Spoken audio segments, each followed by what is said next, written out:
13h. France Bleu Champagne-Ardenne, midi. Sur la vie associative, les initiatives en Champagne-Ardenne avec aujourd'hui l'association AFAO et l'une de ses membres champardonnaise. Bonjour Lorraine Louis Chetin. Bonjour Olivier. Vous êtes maman d'un petit garçon qui a quel âge ? Il a 13 mois. Et qui est victime de malformation de l'œsophage, d'où cette association que vous avez rejoint, l'association AFAO.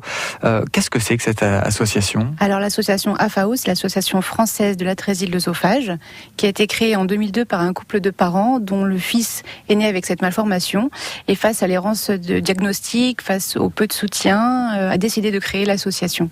L'arthrésie de l'œsophage, qu'est-ce que c'est exactement ? Comment vous avez su que votre petit garçon était atteint de ça ? Ça se dépiste déjà avant la naissance ou pas ? Oui, ça peut se dépister in utero. Moi, ça s'est dépisté au 7e mois de grossesse, puisque en fait, le bébé ne peut pas avaler le liquide amniotique. L'atrésie de l'œsophage, c'est donc l'œsophage qui n'est pas connecté à l'estomac. Donc le bébé dans le ventre de la maman ne peut pas avaler le liquide amniotique, ce qui fait qu'il y a un excès de liquide amniotique et on ne voit pas l'estomac ou très peu l'estomac à l'échographie. Mais il peut grandir et il peut arriver à terme quand même, ce bébé. Tout à fait, puisqu'il est nourri par le cordon ombilical. Donc en fait. Et après la naissance, du coup, comment ça se passe ? Alors voilà, par contre, après la naissance, c'est très compliqué puisque le bébé ne peut pas manger. Donc on doit lui imposer un système qui s'appelle une gastrostomie et qui permet de nourrir le bébé avec du lait, mais directement par l'estomac. D'accord. Et ça, les médecins de Reims, enfin vous, votre fils est suivi à Reims, tout se passe correctement. Vous parliez de diagnostic, qu'est-ce oui, j'ai été prise en charge par l'hôpital de Reims, qui a l'habitude quand même d'avoir des enfants qui ont cette malformation, et l'hôpital de Reims est apte à accueillir les enfants victimes d'atrésie de l'œsophage. C'est une maladie rare, enfin plus une formation qu'une maladie. C'est à la base une malformation en fait de l'arbre broncho-pulmonaire, donc au niveau de l'œsophage et de la trachée. Oui. Ça se répare entre guillemets facilement avec une opération chirurgicale ? Voilà, ça se répare par une opération chirurgicale, soit immédiatement à la naissance, puisqu'il y a en fait 5 types différents d'atrésie de l'œsophage. Donc il y a des formes qui se réparent dès la naissance, il y a des formes où il faut attendre plusieurs mois pour que ça soit réparé. Pour mon fils, par exemple, ça a été réparé lorsqu'il avait 3 mois. Bon, ça peut être aussi 8 mois, un peu plus. On laisse un petit peu. Il faut laisser l'œsophage grandir pour pouvoir le raccorder. Donc aujourd'hui, il a 13 mois et il se nourrit normalement ? Il se nourrit quasiment normalement. Oui. Voilà. Alors c'est pas le cas de tous les enfants, puisque une fois que l'opération a eu lieu, c'est une opération très lourde. Il faut savoir, pour mon fils, ça a duré presque 6 heures. C'est la chirurgie. Elle a été réalisée à Reims aussi. Elle a été réalisée à Reims, voilà, exactement. Et une fois que l'opération a été réalisée, il faut apprendre à manger. Alors pour des enfants qui n'ont pas eu cette habitude, ça peut parfois être très compliqué. Des réflexes qu'il n'a pas forcément, de déglutition, etc. Exactement, tout à fait, des réflexes de déglutition, l'investissement de la bouche, c'est tout le travail sur l'oralité en fait. Comment ça se fait ? Ça se fait avec les médecins ou ce sont les parents qui essayent petit à petit avec des trucs et astuces à lui faire manger des choses ? Voilà, il y a des trucs et astuces. Donc là, l'association est d'une grande aide aussi parce que il y a des parents qui sont passés par là avant nous et qui peuvent nous donner leurs trucs et astuces. Il y a aussi les aides de psychomotriciens, d'orthophonistes, voilà. Ça s'appelle l'atrésie de l'œsophage. Voilà. C'est une maladie rare, mais pas si rare que ça. Ça touche combien d'enfants en France aujourd'hui ? Sur un an, il y a à peu près 200 naissances. Donc c'est un enfant sur 3000. Ça fait beaucoup quand même pour une maladie rare. Un enfant sur 3000, et on sait quelles sont les causes. Il y a des causes génétiques, elle en est où la science là-dessus ? Ça va être l'objet d'études. Oui. Voilà. Mais il n'y a rien aujourd'hui. Pour l'instant, on ne sait pas exactement d'où ça vient. À coup sûr. Oui. Donc cette association vous aide, vous a aidé. Aujourd'hui, à votre tour, vous aidez d'autres parents. On va continuer d'en parler. Il y a même une grande collecte qui a eu lieu, et c'est symbolique, puisque ce sont des enfants qui ne peuvent pas manger dès les premiers jours de la naissance. Mais ce sont des collectes qui ont lieu dans les pâtisseries et chocolateries de la région. Vous écoutez France Bleu Champagne-Ardenne midi, une émission sur les associations de la région et les initiatives chez nous en Champagne-Ardenne. Aujourd'hui, on est avec l'AFAO, Association française de l'atrésie de l'œsophage, une malformation qui touche un enfant sur 3000.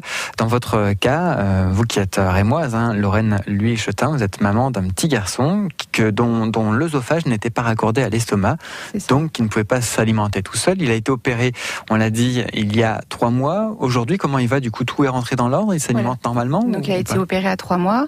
Il s'alimente quasi normalement. Il y a quand même un petit travail qui est réalisé pour ne pas qu'il se bloque, en fait, puisqu'il a quand même pas eu l'habitude. Il y a des présences de sondes, qui font qu'il pourrait avoir des perturbations. Mais ce qu'il faut savoir, c'est qu'il y a des enfants qui, des fois, qui ne mangent pas, parfois à l'âge de 3 ans, 4 ans, même 8 ans, qui continuent à être nourris par sonde. Ça, c'est une des complications de l'atrésie de l'œsophage. Ce que vous m'expliquiez aussi hors antenne, c'est que l'œsophage, vu qu'il n'était pas raccordé à l'estomac, lors de l'opération chirurgicale, on a tiré sur l'œsophage comme sur un élastique pour le raccorder à l'estomac. Et quand on tire sur un élastique, il est moins large forcément. Voilà. Et du coup, il y a des risques de bouchons. Voilà, tout à fait. En fait, ça s'appelle une sténose. Effectivement, quand on tire sur un élastique, on se rend bien compte qu'au milieu, c'est plus fin. Et bien voilà, c'est pareil pour un œsophage. Donc ça s'appelle la sténose. Et donc les enfants peuvent faire des blocages à ce niveau-là de l'œsophage. Ça, c'est tant qu'il est petit. En grandissant, ça va s'arranger? En grandissant, normalement, ça s'améliore. Oui, donc tout à fait. Il y a de bons espoirs quand même, il y a de bons espoirs. Grâce aux médecins, aux chirurgiens. Exactement, oui. De toute façon, le dépistage, il est facile puisqu'il ne s'alimente pas. Donc vous l'aviez découvert avant la naissance. Mais de toute façon, à la naissance, maintenant, systématiquement, il y a un test de sonde qui est fait sur les nouveau-nés. Et si la sonde bute, on se rend compte en fait que l'œsophage est bouché en fait. Quand vous avez appris ça, comment vous avez réagi? Vous connaissiez dans votre famille, chez des proches, l'atrésie de l'œsophage? Non, absolument pas. Ça a été un grand choc, puisqu'un bébé qui peut pas se nourrir, on a l'impression qu'il ne va pas pouvoir être viable. Ouais. Et grâce au progrès de la médecine, de la chirurgie, si ça suit. Par contre, c'est un parcours quand même très très compliqué, avec des complications, parce que ce sont des enfants également qui font souvent des complications pulmonaires. Donc au niveau respiratoire, ça doit être également très suivi. Et c'est un parcours difficile quand même. En quoi cette association, l'AFAO, vous a aidé? Alors l'AFAO m'a aidé parce qu'en fait, elle regroupe des parents qui sont déjà passés par là. Donc il y a tout un réseau de parents. On peut discuter par le biais d'un forum et on peut poser ces questions et on se rend compte en fait qu'on n'est pas seul, qu'il y a des parents qui sont passés par là. Et ça, c'est très réconfortant dans des moments où c'est très difficile. Le but de cette association, c'est aussi faire connaître cette malformation qui touche un enfant sur 3000. Récolter des fonds, pourquoi? Pour la recherche? Voilà, exactement. Donc ça, c'est l'objet de l'opération des tirelires. Poursuivre la recherche au niveau de l'œsophage, au niveau de la chirurgie viscérale, puisque évidemment, comme toutes les maladies rares, peu d'aides sont accordées. Donc voilà. Grâce à l'association, on essaye de récolter un petit peu d'argent pour aider à la recherche. Et cette opération des tirelires est lancée. Elle va durer jusqu'au 29 avril. On va voir en quoi elle consiste et où est-ce qu'on trouve cette tirelire. C'est juste après Louis Chédid sur France Bleu. On sera aussi en ligne avec Lucie Malgouir, qui est chef de cette opération tirelire au niveau national, et puis qui est aussi maman d'un enfant qui a eu cette malformation.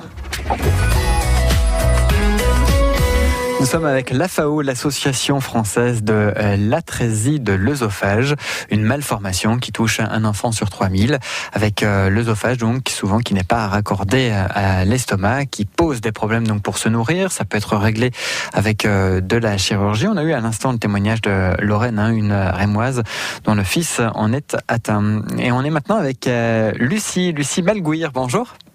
Bonjour à vous. Membre de cette association, vous aussi, maman d'un enfant qui a eu cette malformation.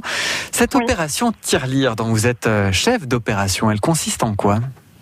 Alors le concept, c'est nous déposons une tirelire chez les chocolatiers, pâtissiers, confiseurs et boulangers au niveau régional. Et le but, c'est de collecter des fonds au profit de l'association. Donc c'est la deuxième année que ça a lieu au niveau national, première année en Champagne-Ardenne. Sur la précédente édition, il y a combien qui ont été récoltés? Alors nous avions récolté environ 8 600 €. Et cet argent a servi à quoi? Alors cet argent, pour la plus grosse partie, sert à financer les travaux de recherche sur l'atrésie de l'œsophage. Et une petite partie sert à faire vivre une association, à payer notre salarié qui est notre chargé de communication, à imprimer des supports de communication pour sensibiliser le public à notre cause. Mais de manière générale, sur la plus grosse partie de la récolte, c'est pour financer les travaux de recherche. Et vous avez le soutien du ministère de la Santé pour cette opération? Cette année, nous avons le soutien du ministère de la Santé, exactement. C'est-à-dire, vous avez pu apposer leur logo sur les tirelires. En quoi ils vous soutiennent? Nous avons pu apposer le logo sur les tirelires, sur tous les supports de communication, et leur soutien est quand même important pour nous parce que ça veut dire que la maladie est reconnue au niveau du ministère. Et c'est un plus pour sensibiliser, je pense, le grand public.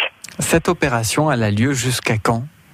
Alors, elle a commencé le 25 mars et elle se termine le 29 avril au soir.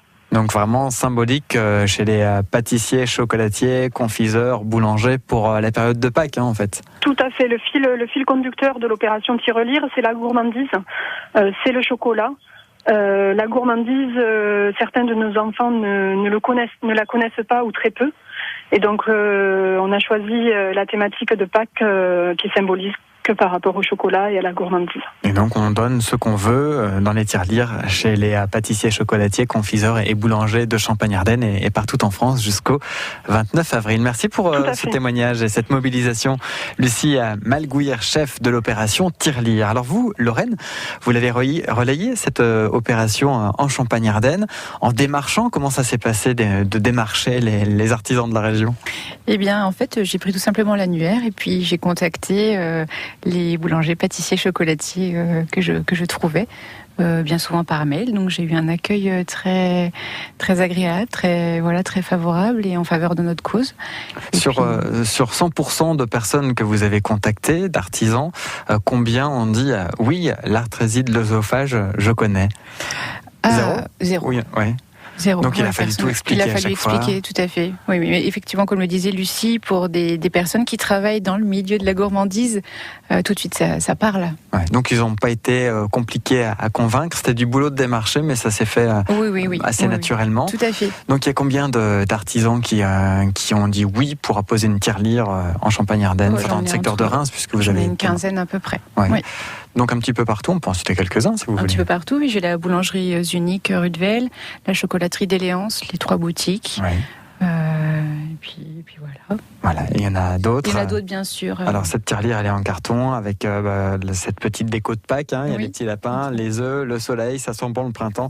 Et c'est donc pour la bonne cause, pour l'association française de l'atrésie de l'œsophage. Merci d'être venu nous en parler. Merci à vous, Olivier. Bonne continuation. Merci. Et puis on pense à votre fiston de 13 mois. C'est très gentil, merci. À bientôt.